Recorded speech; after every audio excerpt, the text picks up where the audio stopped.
Brachot Daf Kaf He, on va commencer par Kaf Dalet Amud Bet, les 8 dernières lignes de la page.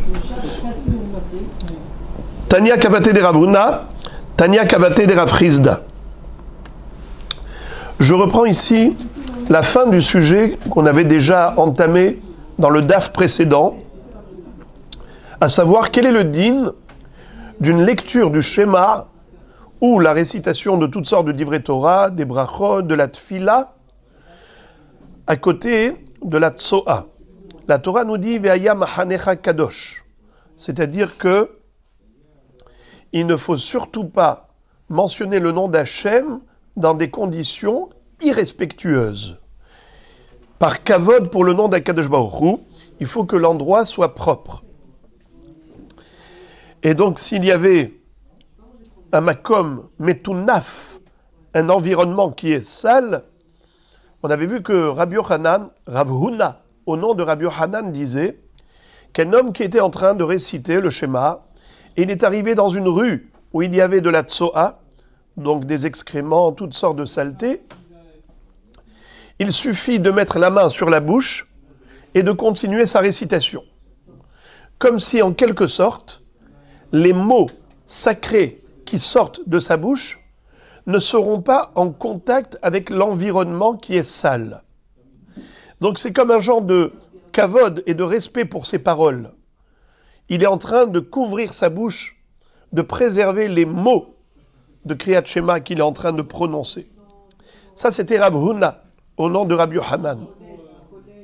Mais Rav Chizda s'était opposé totalement en disant que si on est dans un milieu qui est sale, ça ne change rien. Mettre la bouche ou pas, mettre la main sur la bouche ou pas, c'est pas ce qui va nous autoriser de réciter le schéma et de mentionner le nom d'Akadosh Baruch Hu dans un endroit pareil. Alors maintenant la Gemara va nous citer deux baraïtot.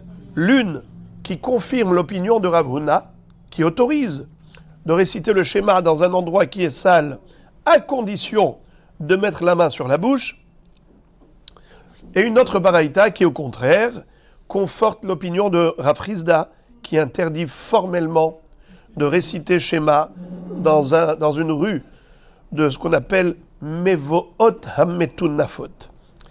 Tania Kavate de Rav Huna, Tania Kavate de Rav Chizda. On a trouvé une braïta qui dit comme Rav Huna, qui permet. Voilà. Hamehalech bemevoot hametunafot, quelqu'un qui marche dans une rue sale, maniach yado alpiv, il pose sa main sur la bouche, vikra kriyat shema, et il peut lire le schéma.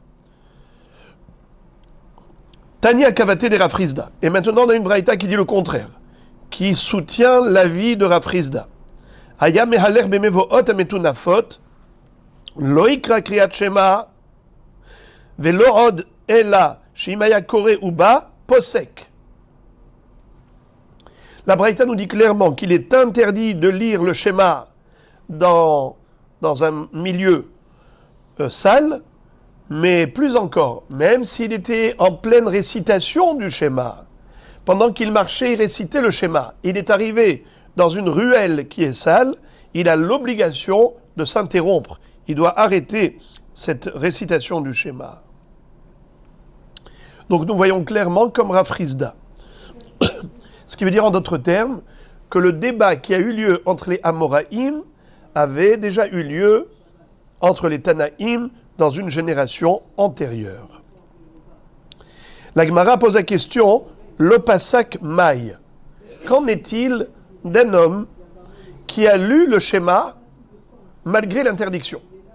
Ça veut dire que d'après la deuxième baraïta qui disait qu'on n'a pas le droit de réciter schéma dans un endroit sale, même en mettant la main sur la bouche. Quel est le din si cet homme-là s'est dit non, moi il faut absolument que je récite le schéma, même si c'est dans un environnement qui est sale. Alors regardez ce que la Gemara dit à ce propos.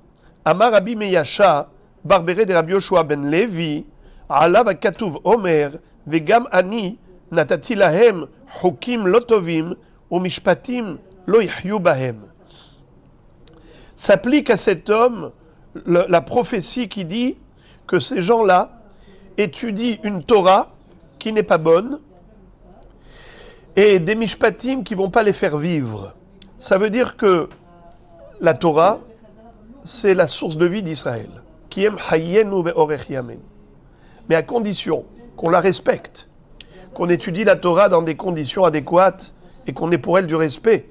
Si tu récites le schéma, c'est quelque chose de fabuleux, mais dans un environnement qui est sale, c'est que tu n'as pas de respect pour la mitzvah du schéma, tu n'as pas de respect pour le nom d'Hachem. Mishpatim lo yihyu bahem. Une telle Torah ne va pas faire vivre. Rabbi Assi Amar, Hoi moshre avon behavle hashav. Rabbi Assi va dire que s'appliquera à cet homme ce pasouk qui dit « Oh, les malheureux qui attirent vers eux le péché avec des cordes faibles. » Qu'est-ce que ça veut dire? Entre parenthèses, la Gemara dans Masechet Souka cite également ce pasouk pour dire que le Yetzer Hara, il est très malin. Au début, il nous fait faire des petits péchés, des péchés mignons. Et puis après, l'homme, petit à petit, va dans un déclin spirituel et sans se rendre compte, peut arriver jusqu'à transgresser les plus grandes avérotes. Eh bien, c'est comme quelqu'un qui au début, Moshre avon behavle hashav, ou qui avot agala hata'a. Au début, l'avera, elle est fine comme une petite ficelle qui est fragile, mais après, ça devient comme des cordes épaisses avec lesquelles on attelle les carrosses et les charrues. Ce qui veut dire que le Yetzer Hara, au début, tu peux t'en défaire facilement. Mais une fois que tu t'es habitué à faire des avérotes, maintenant tu es prisonnier du Yetzer Hara, tu auras du mal à te défaire de ces grosses cordes.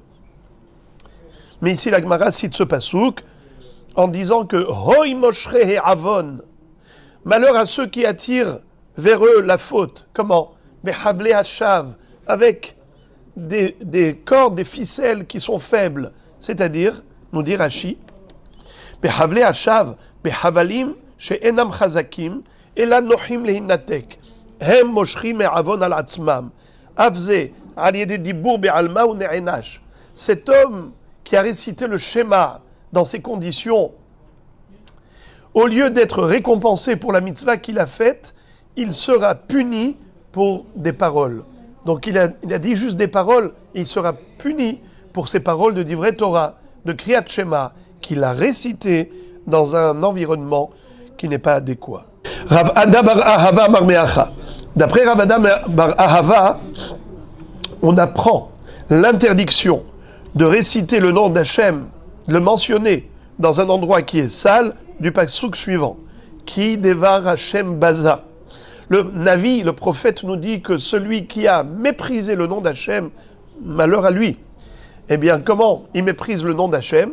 Eh bien, en le mentionnant dans un environnement qui est sale. Veim pasak masecharo. Si quelqu'un était en train de réciter le schéma, et lorsqu'il est arrivé dans un endroit qui est sale, il s'est arrêté de réciter, il s'est abstenu, il aurait une récompense pour cette abstention. Quelle récompense? La longévité, la longue vie. Amarabi Abahu, alav akatuv omer, ou badavar hazé ta'arichu yamim. Grâce à ce dibour, comme ça dit Rashi, badavar hazé, bishvil dibourze, shenizhartem alav ta'arichu yamim. Le fait de prononcer des paroles de Torah et de Kriyat Shema juste dans un endroit qui est propre, respectueux, pour ce respect que l'on a de la Torah, on aura Arichut Yamim, la longévité. Et maintenant, la Gemara va revenir au sujet de Gilouy Erva. Dans le daf précédent, on avait appris qu'il est interdit de réciter le Shema ou la Tfila ou toutes sortes de divrei Torah devant la Erva, devant la nudité, que ce soit la sienne ou celle d'un autre. Maintenant, la Gemara va nous parler du cas suivant. Quel est le din si un homme avait toute la partie basse de son corps, donc la nudité, qui était recouverte d'un tablier, mais il était torse nu? Lisons.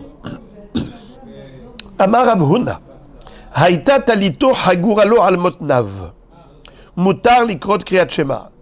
Quelqu'un qui avait un talit, donc un vêtement qui était autour de sa taille et qui recouvrait depuis les hanches jusqu'en bas.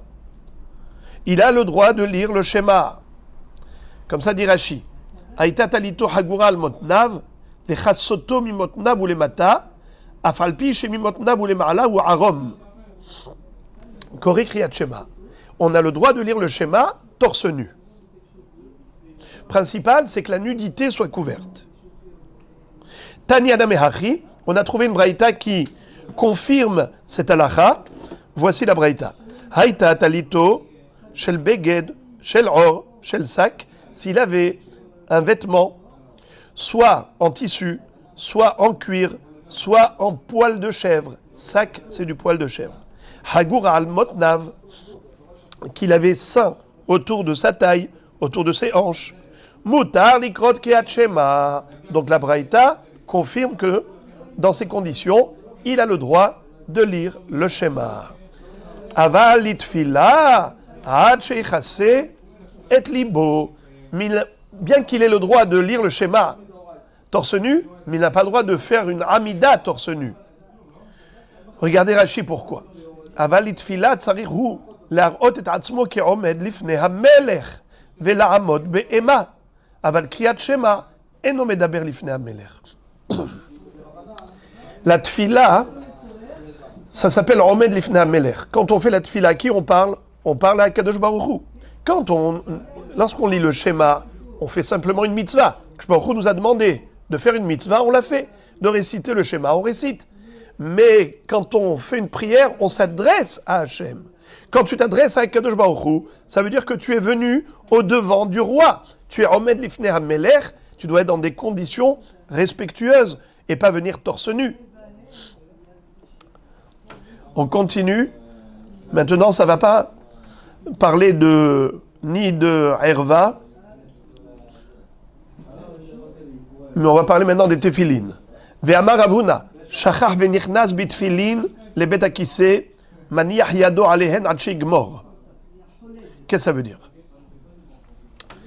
Quelqu'un qui est rentré aux toilettes, mais il a oublié de retirer les téphilines.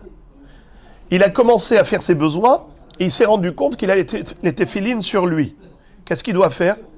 Il doit tout de suite poser sa main sur les téphilines. Maniach yado alehem, les cacher, ad sheigmor, jusqu'à ce qu'il termine. La Gemara pose la question, ad sheigmor, c'est le cas d'Atar.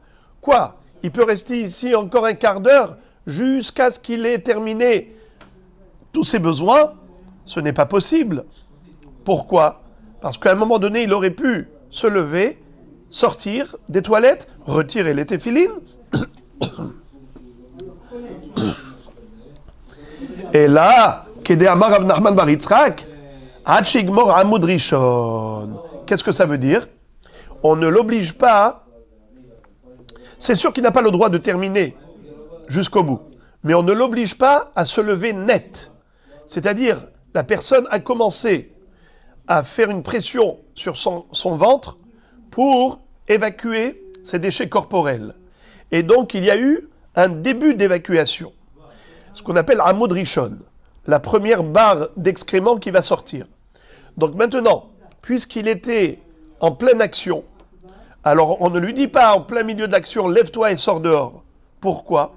Parce qu'il y a même une maladie qui risque d'avoir s'il fait ça.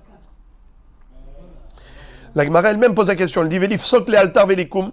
Pourquoi est-ce qu'on ne l'oblige pas immédiatement à se lever et sortir des toilettes pour retirer les tefilines? Réponse, Mishum de Rabban Shimon ben Gamliel. Parce que Rabban Shimon ben Gamliel nous a enseigné la chose suivante. Detania, Rabban Shimon ben Gamliel Omer, Amud ha-hozer, mevit adam lidei hadroken. Silon ha-hozer, mevit adam lidei yerakon. Qu'est-ce que ça veut dire?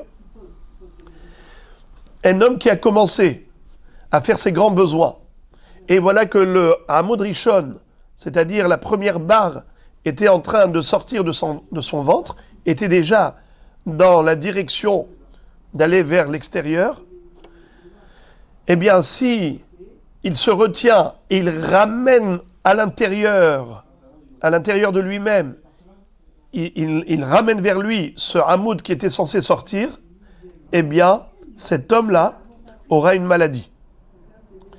Une maladie intestinale qui s'appelle hadroken, comme dit Rashi, holi matzbet akeres, quelque chose qui peut être une maladie grave pour ses intestins. Et d'ailleurs, pareil pour les urines, silon. C'est quoi silon? Rashi dit silon shel meraglaim. Le filet d'urine, au moment du jet, si la personne a commencé à évacuer les urines, il ne faut pas qu'elle s'arrête au milieu. Si elle s'abstient en plein milieu, elle se rétracte, eh bien, elle peut avoir la maladie de Hierakon. Hierakon, de ce que je comprends de Rashi, c'est la jaunisse. D'ailleurs, Hierakon, c'est la couleur jaune. Et Rashi dit Holi Sheshmo Galonitsa, je pense que c'est plutôt jaunisse. Donc, il ne faut pas s'arrêter en plein milieu de ce geste. Voilà pourquoi on a dit Hachi Gmor Hamoud Rishon. Mais une fois qu'il a terminé le Hamoud Rishon, il doit se lever, sortir, retirer les tefilines et ensuite revenir compléter son évacuation. La Gemara continue maintenant de nous enseigner des halachot qui sont relatives à la tsoa. Donc le mot tsoa qui veut dire excrément, ça vient du mot yetsia, tset, dans le sens où ça sort du corps. C'est un déchet qui est évacué et rejeté par le corps. Je voudrais vous lire quand même les psukim qui sont relatifs à cela. Quand Am Israël se trouvait dans le désert, ils avaient l'obligation d'avoir le moyen de recouvrir la saleté. Ils sortaient donc du Mahané et ils allaient se soulager, évacuer les déchets corporels. Et le pasuk dit comme ça: Ki Hashem Elokecha mithaler bekerev mahanecha leatzilecha velatet oivecha lefanecha vehaya mahanecha kadosh. Ton mahané doit être saint, donc propre. Velo yir'e becha ervat davar veshav meharecha. Il ne doit pas avoir chez toi de la nudité, sinon Hachem va rebrousser chemin, va pas t'accompagner. Il y a encore un autre pasuk qui dit Veyad tihiyelecha michutz la mahane veyatzata shama chutz. Tu vas avoir un endroit à l'extérieur du mahané, tu sors du mahané pour aller faire tes besoins. On verra plus tard que ce pasuk, il parle des urines. Tandis qu'après ça, il y a encore un autre pasuk Veyatet tihiyelecha al azenecha vehaya beshivtecha chutz vehafarta ba veshavta vechisita et seatecha. Quand tu sors du camp pour aller faire des grands besoins, à ce moment-là, tu prendras ta pelle, tu vas creuser pour recouvrir la saleté. Donc je dis en préambule de ce qu'on va voir par la suite, il y a un passouk qui a parlé des urines. Là, il n'y a pas d'obligation de recouvrir, tandis que pour la tsoa, les excréments, il faut recouvrir. Et tout cela, c'est pour avoir un Mahane Kadosh. C'est-à-dire que quand on lit le schéma, quand on mentionne le nom d'Hachem, on fait des brachot, il faut que ce soit dans un environnement qui est clean, qui est propre. Alors maintenant, on va parler de différents sujets qui sont relatifs soit à la tsoa, soit au sheten, soit des excréments, soit les urines. Et toutes ces halachot sont importantes à développer, puisqu'un être humain, c'est un être humain, et Akadosh Baruch Hu nous a donné une Torah qui est relative à la réalité humaine. Lisons. Itmar. Tsoa al besaro. O yado munahad bebet akise. Quel est le din si quelqu'un a une saleté, une tsoa, sur le bassar, sur son corps, sur sa chair. Alors je ne vais plus traduire tsoa par excrément. À chaque fois que je vais dire tsoa, vous savez de quoi il s'agit. Tsoa al besaro. Si quelqu'un a de la tsoa sur son corps. Oyado munahad betakise. Ou bien quelqu'un qui a étendu sa main et il a fait rentrer sa main dans le betakise, aux toilettes. Ravuna Amar Mutar Likrot Kehat Shema. Rav Huna autorise de lire le schéma dans ces conditions.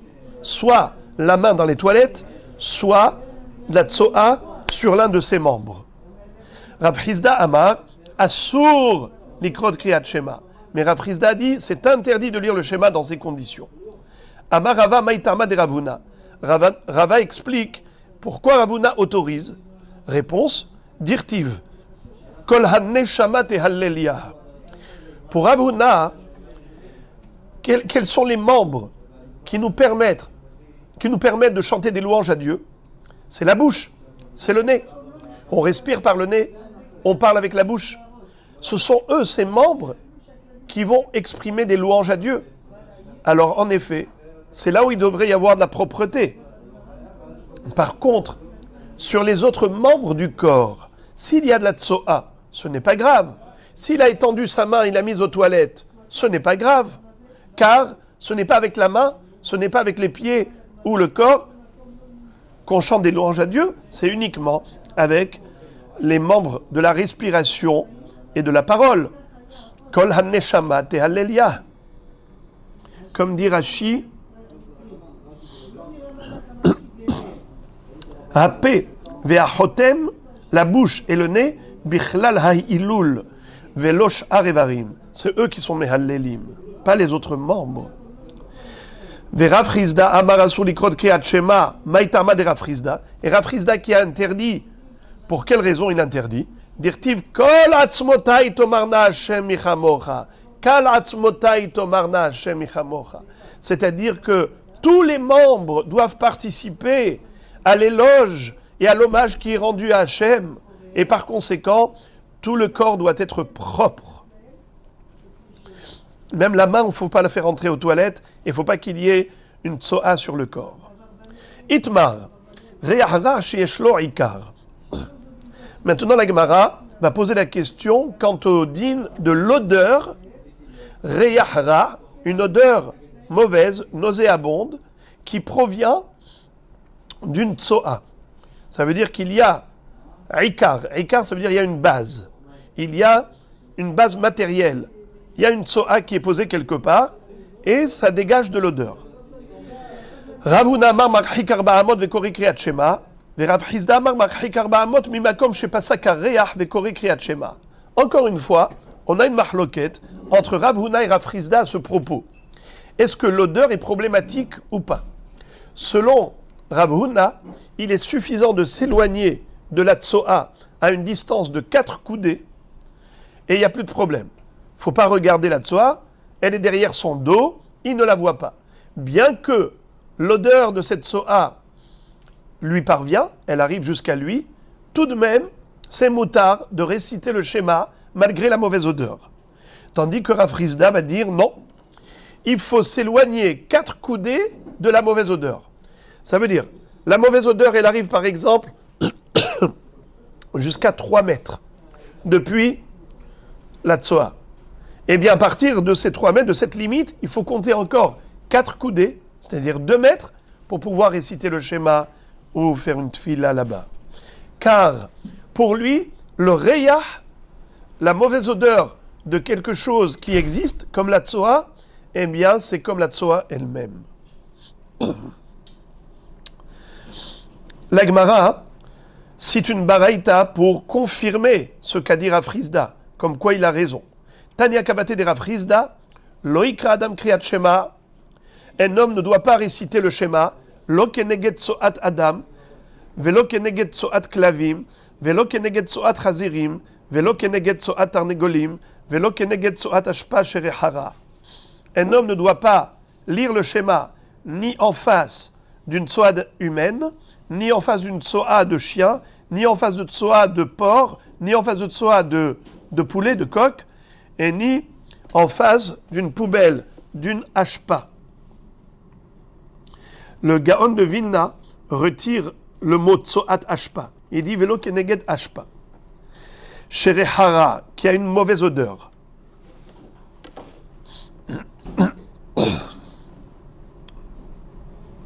Ve'ima yamakom gavoa asarat fachim, o namuch asarat fachim, yoshev betzido ve'kore kriyat shema.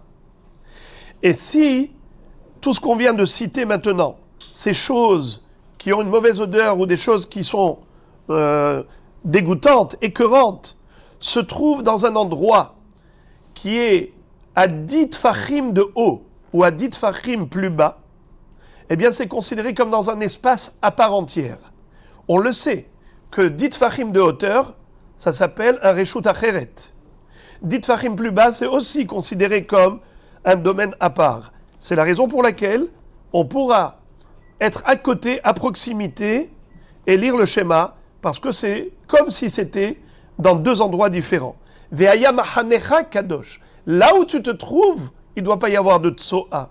Mais si la tsoa se trouve à 10 tfachim d'écart, soit en hauteur, soit en profondeur, eh bien tu n'as pas d'interdiction de lire le schéma à côté. Amarava, je n'ai pas terminé, excusez-moi. Il faut lire la suite. Veim lav marhik melo enav. Si la personne se trouve dans le même endroit, dans le même environnement que tout ce qu'on vient de dire, de toute cette so'a là qu'on vient de citer, il n'y a pas de 10 tfachim d'écart, alors il faut s'éloigner jusqu'à quelle distance? Melo enav. Melo enav, donc, jusqu'à ce qu'il y ait perte de vue, dans le sens où il ne voit plus cette so'a ou cette ashpa. Vechen litfila, c'est pareil, pas seulement pour Shema, même pour la tefila, c'est exactement pareil. La baraïta continue. Reach rach sheyesh lo ikar, marhik 400 mimakom hareach, vekore kriyat Shema. Si c'est une odeur qui a ikar, ça veut dire qu'il y a une crotte, il y a des excréments qui sont là, qui dégagent des odeurs. Marhik 400 mimakom hareach, vekore kriyat Shema. Donc nous voyons clairement que la Braïta a dit exactement comme Rav Frisda, qu'il n'est pas suffisant de s'éloigner 4 coudées de la tsoa elle-même, il faut s'éloigner Arba Amot de la limite où est arrivée l'odeur. Là où s'arrête l'odeur, à partir de là on compte 4 coudées pour lire le schéma. Amarava, letilcheta ki hamatnita, et là ki ha detania. La Gemara, Rava dit, la halacha n'est pas comme cette Braïta qu'on vient de lire, mais plutôt comme la braïta suivante. Qu'est-ce qu'elle dit? Lo ikra adam kriyat shema, lo keneget soat adam, velo keneget soat chazirim, velo keneget soat klavim, bisman shenatan orot letochan. Qu'est-ce que ça veut dire? Quel est le détail précis sur lequel Rava est en train de rebondir? Et il dit, la halacha n'est pas comme la braïta précédente, mais plutôt comme la braïta suivante. Quel est le détail qui l'a gêné? C'est l'histoire de la tsoa des klavim et tsoa des chazirim. Pour lui, la tsoa des klavim et la tsoa des chazirim n'est pas aussi dégoûtant que la tsoa d'un homme. Et à quoi cela sert? Qu'est-ce qu'ils faisaient avec la tsoa des klavim et des chazirim? Eh bien, ils allaient tanner les peaux. Lorsqu'on veut faire du cuir, pour le fabriquer, on prend des peaux et on les plonge dans un bassin d'eau avec dedans toutes sortes de produits. Et l'une des procédures, c'est de mettre dans le bassin d'eau la tsoa de klavim et la tsoa de chazirim. Donc, la braïta suivante, qu'est-ce qu'elle dit? Quand est-ce que ça a pourri, que ça sent mauvais et que c'est dégoûtant, on ne peut pas lire le schéma à côté? C'est lorsqu'on a mis des peaux à l'intérieur. Le mélange des peaux avec la tsoa, c'est ça qui a fermenté et qui a causé une odeur nauséabonde et qui fait que c'est dégoûtant. Là, on n'a pas le droit. Mais si c'était juste la tsoa de klavim ou juste tsoa de chazirim, il n'y a pas la même interdiction comme nous l'avons en général par rapport à une tsoat adam. Alors je relis. Lo ikra adam kriyat shema, lo keneged tsoat adam, velo keneged tsoat chazirim, velo keneged tsoat klavim, bisman shenatan orot letochan. Donc le or, c'est sûr que ça parle que de chazirim et de klavim, parce qu'on ne met jamais de tsoat adam dans ces bassins pour tanner et travailler la peau. On continue, et maintenant, la Gemara va s'interroger par rapport à une mauvaise odeur, mais qui n'a pas de ikar, qui n'a pas de base. Par exemple, des odeurs de quelqu'un qui a lâché des gaz. Alors, il n'y a pas de base matérielle. C'est juste une odeur mauvaise. Est-ce qu'on a le droit de lire le schéma dans ces conditions, d'étudier la Torah dans ces conditions? Lisons.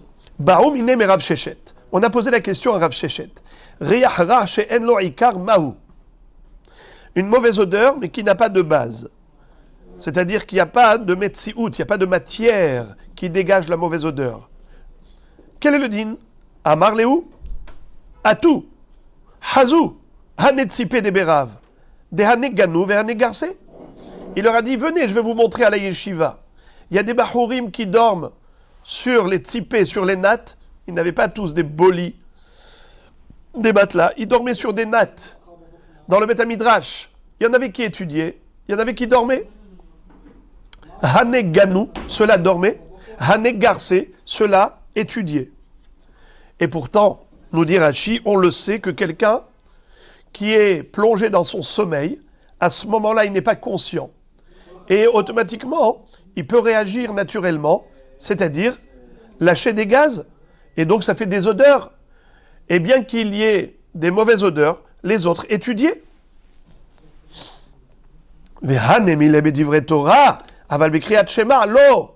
Attention, quand est-ce qu'on autorise en effet une activité qui est sacrée, l'étude de la Torah, malgré les mauvaises odeurs? C'est parce que sinon il va y avoir du bitul Torah.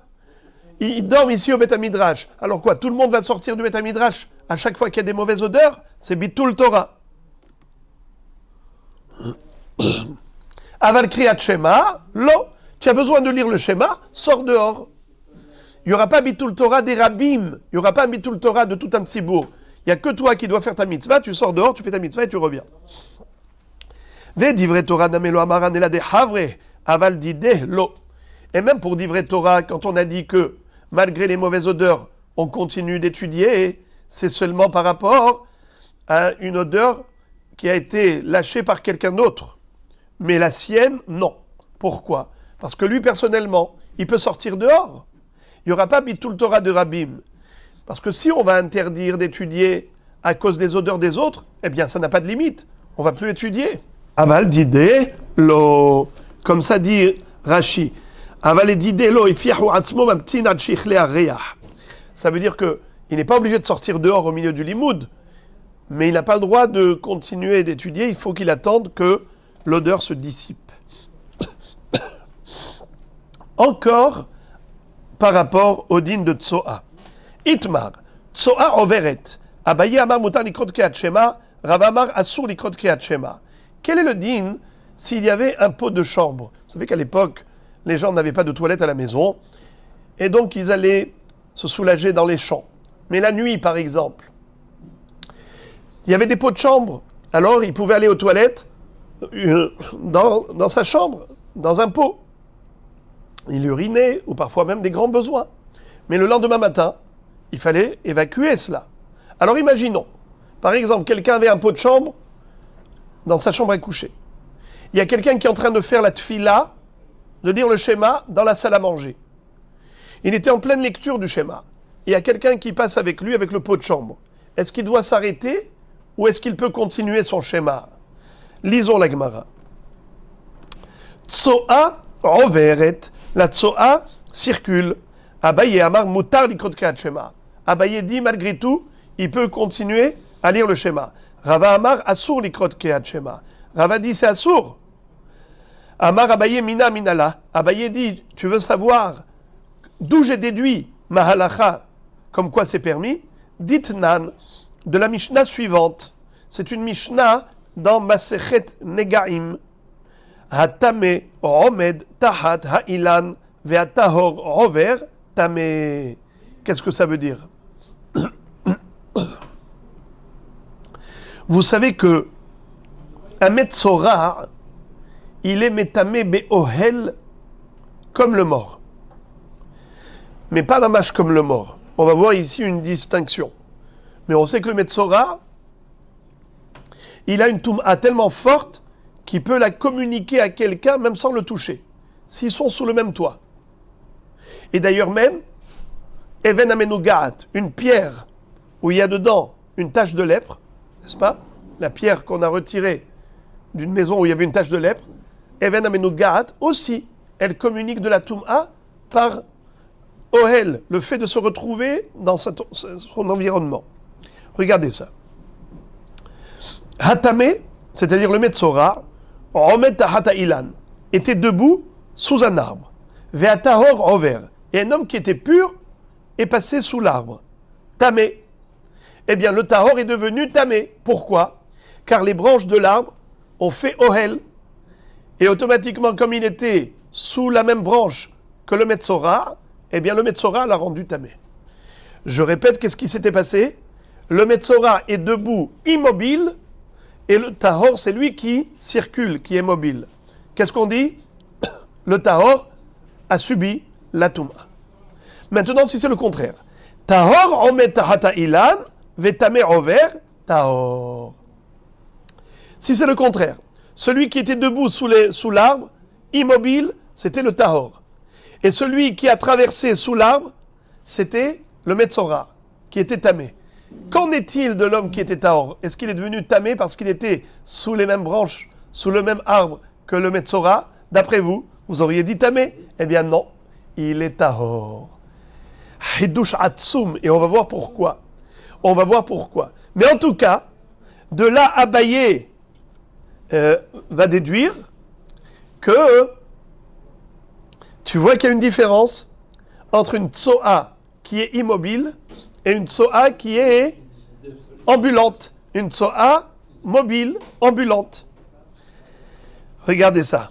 D'ailleurs, la suite de la Braïta, avant qu'on continue, avec terminer la Braïta. La Braïta dit Veim Ahmad Tamé. Et si le Metzora, il s'est arrêté au milieu de sa marche et il s'est mis sous l'arbre, donc les deux ils sont immobiles, donc c'est sûr que le Tahor est devenu Tamé. Vechen Be'even Amenu Gaat, pareil pour la pierre où il y avait une tache de lèpre. Fin de citation de Braïta. Donc, la preuve de Abaye, elle est merveilleuse. Abaye te dit, tu vois qu'il y a une différence entre un Metzora immobile et un Metzora mobile. Pareil, la Tsoa qui est fixe ou une Tsoa qui est passagère, qui est juste de passage, eh bien, c'est pas pareil. Je n'ai pas le droit de lire le schéma lorsque la Tsoa elle est immobile, mais si elle est mobile, je devrais avoir le droit. Comment Rava va réfuter cette preuve? Et Rava Amarlecha, Hatam, Bikviuta Talia Milta, Dirtiv, Badad Yeshev, Michutz la Mahane, Moshavo, Hacha, Veaya Mahanecha Kadosh Amara Hamana, Vehaleka. C'est-à-dire, Rava te dit, il n'y a aucun rapport. Aucun rapport. La raison pour laquelle un Metzora qui est de passage, il ne rend pas tamé celui qui était là. Pourquoi? Parce que la Torah dit que le Metzora, qu'est-ce qui est tamé? Moshavo. Badad Yeshev, Michutz la Mahane, Moshavo. Le Metzora, il a un Moshav.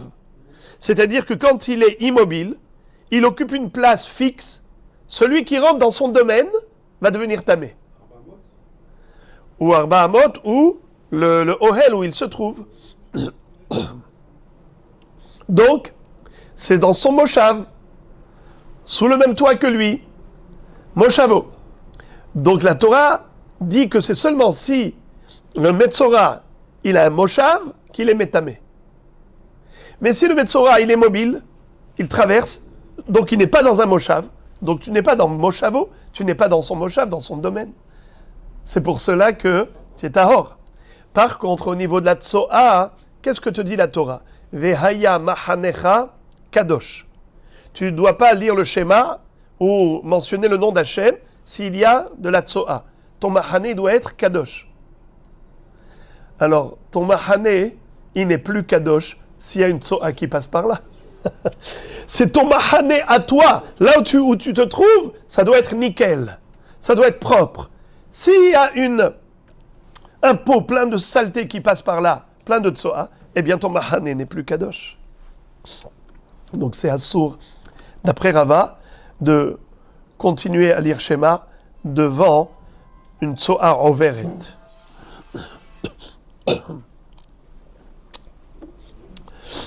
Amarav Papa, Pi hazir ketsoa overet dami. Rav Papa dit que le museau d'un porc, c'est considéré comme la tsoa overet. Pourquoi? Parce que le porc, il fourre toujours son museau dans les saletés, dans la tsoa. La Gemara dit pshita, mais c'est évident puisqu'il y a la tsoa qui est collée à son nez, à son museau. Réponse, la tzrichaf al gav de salik minahara. Même si le porc, il sort du fleuve, imaginons que le porc, il a traversé le fleuve, et donc tu vas dire, c'est bon, son museau, maintenant il est nettoyé. Malgré tout, il est considéré comme tsoa overet. Donc il ne faut pas lire le schéma à côté du porc. Amar Rav Yehuda, safek tsoa asura, safek meraglaim mutarim. Quel est le din si on a un safek? Est-ce qu'il y a de la tsoa dans ce lieu ou pas? Safek tsoa asura. Tiens, un safek, tu n'as pas le droit de lire le schéma. Safek meraglaim mutarim. Mais si tu as un safek, est-ce qu'il y a un bébé qui a uriné dans cet endroit? Tu ne trouves pas, mais tu as un safek. Alors, mutar. Tu as le droit de lire le schéma. On va voir tout de suite quelle est la différence entre safek tsoa et safek meraglaim. Mais d'abord, il y a une deuxième version. Ikade amre amar Rav Yehuda safek tsoa babayit muteret ba'ashpa asura. Rav Yehuda nous dit que safek tsoa babayit muteret. À la maison, on n'est pas censé avoir de la tsoa. Donc, safek tsoa babayit, tu as le droit de lire le schéma. Quand est-ce que safek tsoa nous interdit de lire le schéma? Bah, ashpa. Pourquoi? Parce que ashpa, c'est quoi? C'est une déchetterie, une décharge, une poubelle. Là-bas, on a l'habitude de jeter toutes les couches du bébé et ainsi de suite. Donc, lorsqu'on a un safek, est-ce qu'il y a de la tsoa dans la ashpa? Assour. Car il y a une forte probabilité qu'il y en ait. Safek meraglaim, afilu bashpa nami mutarin. Si le safek il est que par rapport à des urines et pas par rapport à de la tsoa, tu as le droit de lire le schéma. Pour quelle raison? Pourquoi on fait une différence entre tsoa et meraglaim? Réponse, savar la kiha de Rav Hamnuna. De amar Rav Hamnuna, lo asra Torah, et la keneged amud bilvad. La Torah, quand elle a dit Ve'aya machanecha kadosh, et que tu ne dois pas te retrouver face à la tsoa ou meraglaim, attention, tsoa, même si elle est posée à terre, elle fait que le mahané n'est pas kadosh. Tandis que meraglaim, s'ils sont posés à terre, les urines, il n'y a pas de problème, mina Torah. Ce que la Torah interdit, c'est que keneged amud, que si quelqu'un est en train d'uriner, tu n'as pas le droit de lire le schéma en face du filet d'urine, quand il est en plein jet. Mais une fois qu'il a atterri, une fois que les urines ont atterri sur le sol, Minatora, il n'y a plus de Issour. Qui est-ce qui a interdit de lire le schéma à côté des urines? C'est les Hachamim. On connaît la règle. Ça fait que des Oraïta, la Homra. Ça fait que des Rabanan, la Kula. C'est pour ça que ça fait que Tsoa, Assour, ça fait que Meraglaim, Motar. Et où est-ce que nous voyons ce qu'il vient de dire? Où on retrouve dans la Torah que la tsoa, elle est interdite. Ça veut dire qu'on n'a pas le droit de lire le schéma à côté d'une tsoa qui est découverte, d'accord, si elle est posée à terre, tandis que les urines, même découvertes, il n'y a pas de issour de la Torah. C'est seulement Midera Banan. Regardez comment c'est beau. Ou des Rabbi Yonatan, Rami. Rabbi Yonatan a posé la contradiction suivante. Ktiv veyatiye lecha michutz lamachane viyatzata shamachutz. Il y a un premier passou qui dit que lorsque les Bnei Israël étaient dans le désert, il fallait qu'ils sortent du camp pour aller uriner. Pardon. Il fallait qu'ils sortent du camp pour aller évacuer leurs déchets. Il n'y a pas écrit uriner ou autre. Uchtiv veyatiye lecha bechisita etseatecha. Il y a un autre passou qui dit qu'il faut recouvrir les déchets corporels.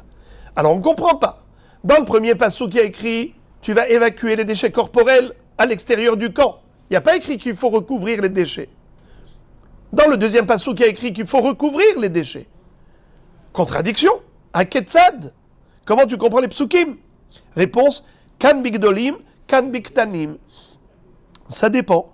Si c'est des gros besoins, il faut recouvrir. Si c'est des urines, des petits besoins, pas besoin de recouvrir. Alma, ktanim lo asra Torah, ela keneged amud bilvad. Hanafou le ara, shari.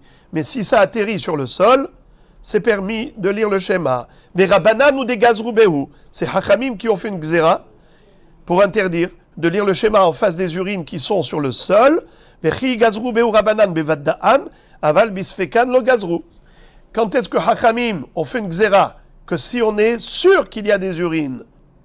Mais si il y a un safek, il n'y a pas de gzera de hachamim, mais safek des rabanan, la kula. La Gemara maintenant demande Ubevadaan adkama. Si on est sûr qu'il y a des urines, pendant combien de temps ces urines nous empêchent de lire le schéma ici? Amar Rav Yehuda Amar Shmuel kolzman shematpihin. Tant que c'est humide, que tu touches et c'est humide, tu te mouilles. Vechen Amar Rabbi Yochanan kolzman shematpihin. Rabbi Yochanan dit pareil. Vechen Amar Ula kolzman shematpihin. Ula dit pareil. Par contre, Geniva Mishmederav Amar Kolzman Sherishuman Nikar. Il y avait un homme qui s'appelait Geniva. Lui, Geniva, a dit au nom de Rav que même si les urines ont séché, mais on voit sur le sol, on voit la trace des urines, assourd de lire le schéma devant la trace des urines. Amar Rav Yosef a dit c'est faux. Jamais Rav n'aurait dit une chose pareille. Charele marele gneva. Akadosh Baruch Hu, pardonne-lui à ce Gniva qui a dit une chose fausse au nom de Rav. C'est pas possible que Rav ait dit une chose pareille. Pourquoi? Hashtat so'a amar Rav Yehuda amar Rav kevan shekamu panea mutar meraglaim ibaya. Si déjà la tso'a, c'est beaucoup plus grave, Rav a dit que dès que karmu paneha, c'est-à-dire qu'il y a une croûte sur la tso'a, c'est-à-dire qu'elle a séché, elle n'est plus humide, la tso'a. Déjà, on a le droit de lire le schéma à côté, à plus forte raison, des urines qui ont séché. Donc c'est impossible que Rav ait dit une chose pareille, et Geniva a mal compris. Amarle Abaye, May Hazid de Samart Aha, Smor Aha, de Amar Abba Baravuna Marav, Tsoa Filu Keheres, Asura, Vechidami Tsoa Keheres, Amar Abba Barhan Amar Rabbi Yochanan, Kozman Shezorka Vena Nifrechet, Vikade Amri Kozman Shegolela Vena Nifrechet. Qu'est-ce que ça veut dire? Abaye va dire que c'est pas vrai. Peut-être que Gniva avait raison, puisque Rabba bar Rav Huna, qui est aussi un élève de Rav, il n'y a pas que Rav Yehuda qui était élève de Rav, il y a même Rabba bar Rav Huna, et lui il a dit au nom de Rav que Tso'a filuka heres asura. Une Tso'a, même si elle est dure comme l'argile, qu'elle a séché, qu'elle est devenue dure comme l'argile, c'est assourd de réciter le schéma à côté. Et Vechidame Tso'a Kaheres, c'est quoi une Tso'a qui est dure comme l'argile? Si, quand tu la jettes, si tu jettes cette Tso'a, elle ne va pas s'effriter. Si elle ne s'effrite pas, ça veut dire qu'il y a encore un petit peu d'humidité, et elle est dure Kaheres, mais elle n'est pas totalement sèche. Et par conséquent, puisqu'il y a encore un peu d'humidité, la preuve c'est que ça ne s'est pas effrité, assourd de lire le schéma à côté. Il y a ceux qui sont mahmirim. Ils disent non. Parce que si tu jettes, c'est sûr que ça va s'effriter. Non. Il faut que ça s'effrite immédiatement dès que tu touches. Dès que tu la retournes, golela, déjà, elle s'effrite. Si elle s'effrite, dès que tu es golel, là tu peux lire le schéma. C'est qu'elle est vraiment sèche. Mais si tu as besoin de la jeter pour qu'elle s'effrite, mais elle ne s'effrite pas quand tu la roules, c'est qu'il y a encore un peu d'humidité, c'est de la tso'a qui rend la lecture du schéma interdite. Amaravina, havakaimna kame de Rav Yehuda midifti. Ravina raconte, une fois j'étais devant Rabbi Yehuda de la ville de Difti. Hazat Soa, il a vu une Soa. Amarli, il m'a dit, Ayen ikarmu panea ilo. Il m'a dit, observe et dis-moi, est-ce que karmu panea, est-ce qu'il y a une croûte sur la surface de cette Soa? Ikade amre achi amarle. Certains ont une autre version de cette histoire. Ils disent que ce qu'a dit Ravina, ce qu'a dit Rabbi Yehuda de Difti à Ravina, il lui a dit Ayen imiflai iflouye. Qu'est-ce que ça veut dire imiflai ifalouye? Regarde s'il y a des fêlures, s'il y a des fissures. Ça veut dire que si ça a tellement séché jusqu'à ce que la croûte a craqué. Donc qu'est-ce qui est plus mahmir? C'est la deuxième version. Ça veut dire que ça ne suffit pas qu'il y ait une croûte dure dessus, il faut que carrément il y ait des fissures, que ça a tellement séché jusqu'à ce que ça ait craqué. Maïhave ala, quelle est la halacha? Tsoa kaheres, Tsoa kaheres, Amimar amar asura. Amimar a dit que une tsoa qui est dure comme le heres asur, ou manzoutra amar muteret. Amar Rava, hilcheta tsoa kaheres asura. Rava tranche la halacha que tant qu'elle est, la tsoa elle est encore compacte comme de l'argile, même si elle a séché un peu, elle est dure, asur. Ou meraglaim kolzman shematpichin. Par contre les urines, quand est-ce que c'est assourd de lire le schéma? Que lorsque c'est encore mouillé. Ça veut dire que c'est encore humide. Mais si ça a totalement séché, même si on voit la trace, ce n'est pas grave. Metive, meraglaim, la Gemara c'est une braïta pour poser une question. Meraglaim, kolzman shematpichin asurin, nivle'u oyavshu mutarim. La braïta nous dit, meraglaim, tant qu'elles sont humides, eh bien, assourd de lire le schéma là-bas, mais si elles ont été absorbées dans le sol ou elles ont séché, alors on a le droit. La Gemara fait la déduction suivante. Elle dit Maïlav nivle'u dumiya diyavshu, Maïavshu de enrishuman nikar, af nivle'u de enrishuman nikar, harishuman nikar assour, afalgav de en matpihin. La Gemara dit a priori, quand on a dit que Yavshu, Nivle'u domiya de Yavshu. Quand on dit Yavesh, Yavesh ça veut dire que il n'y a plus aucune trace. Nivle'u, c'est que tu vois que c'est encore un peu mouillé. Je m'explique. Prenez de l'eau versée sur de la terre battue. Vous voyez qu'à un moment donné, il n'y a plus d'eau. Il n'y a plus d'eau, mais tu vois la trace de l'eau. Ça veut dire que c'est encore humide. Rishumonikar, on voit la trace. Tu vois la trace parce qu'il y a encore un peu d'humidité. Mais si tu touches, tu ne te mouilles pas. Mais tu vois que c'est humide. Ça s'appelle Rishumonikar. Alors c'est ça la question de la Gemara. Est-ce que j'ai le droit de lire le schéma devant des urines qui ont été absorbées dans le sol? Ça veut dire que je touche, il n'y a plus de liquide, l'omatpihin, mais tout de même Rishumonikar. Alors la Gemara dit, a priori, c'est assourd de lire le schéma là-bas. Pourquoi? Parce que tu vois que la Braïta, elle a mis au même niveau Meraglaim, chez Nivle'u, Oyavshu. Donc a priori, Nivle'u, Doumi, Adeyavshu. Comme Yavesh, c'est Yavesh totalement, il n'y a plus rien. Ainsi, Nivle'u, il faut que ce soit Yavesh totalement. Enrishu Monikar. Donc si c'est encore un peu humide et tu vois la trace des urines, on devrait interdire. Pourquoi tu as dit que c'est assourd seulement s'il y a vraiment du liquide mouillé? Non, tu devrais dire que même si ça a été absorbé dans le sol, tant que Rishu Monikar, ça devrait être assourd. Question. Regardez comment il a répondu par une autre question. Il lui a dit Ultamir, Imaresha, Kozman shematpihin ou de assour, Harishu Monikar shari. Et la mehalika le mashma amina. Il lui a dit, relis le début de la Braïta et tu vas voir que tu vas faire une déduction inverse de la déduction que tu as faite par la suite. Regardez. Meraglaim métivé, je relis depuis métivé. Métivé. Meraglaim kol zman shematpichin asurim.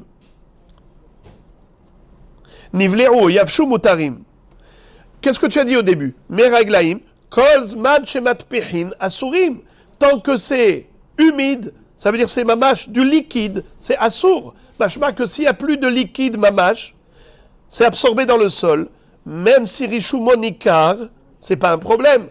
Alors, quand tu fais une déduction de la Sefa, tu obtiens quoi comme résultat? Que s'il y a encore une trace, c'est assour. Quand tu fais une déduction de la Recha, tu obtiens quoi comme résultat? Que s'il y a une trace, c'est moutar. Alors, c'est blanc ou c'est noir? Réponse, il n'y a rien à déduire. Il ne faut pas faire de déduction de cette braïta, parce que si tu vas faire des déductions, tu vas te retrouver dans une autocontradiction de la braïta. Donc cette braïta, tu dois en déduire de cette braïta que ce qui est écrit. Qu'est-ce qui est écrit? Tant que c'est mouillé, tant que c'est liquide, meraglaim asurim. S'il n'y a plus de liquide, yavshu o nivle'u mutar.